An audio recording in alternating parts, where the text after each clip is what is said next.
אני רק רוצה לספר לכם איזשהו סיפור, ככה אנחנו מדברים על חנוכה וזה חג האור וזה וזה. אז כשאני התאמנתי לאיירון מן, הקטע שהיה לי הכי מאתגר זה היה הקטע של הים. כי להיכנס לים ולשחות זה לא דבר טריוויאלי, ונכנסים שם על העומק של בערך 700 מטר פנימה, ושוחים בעצם לאורך הים.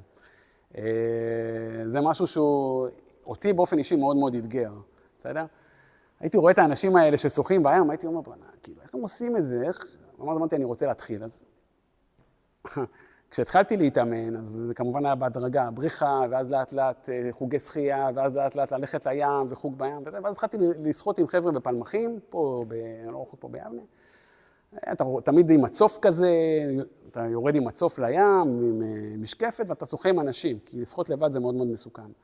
אז נכנסים פנימה, והיה איזה יום שהיו גלים וכאלה, אבל היה לנו אימונים קבועים כאלה, ונכנסתי פנימה.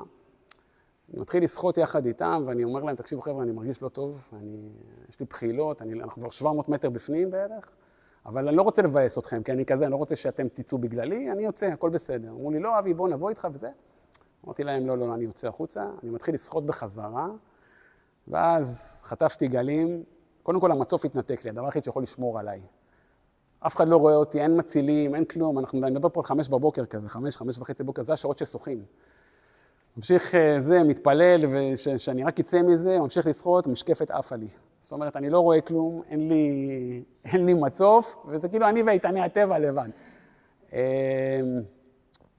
ואז יצאתי החוצה, כאילו איכשהו התפללתי, הרגשתי כמו מכונת כביסה, כי הגלים מעיפים אותך, ואתה מרגיש שאתה בלי שליטה, יוצא החוצה, רק אומר תודה אלוהים שיצאתי, ויום למחרת חזרתי.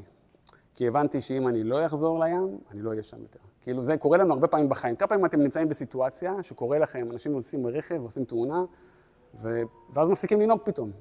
אז חלק מכל העניין הזה זה ההמשכיות, זה לא לוותר ולהמשיך, ואז בסוף, אז הדבר הזה היה לי מאוד השפיע עליי, על החיים שלי.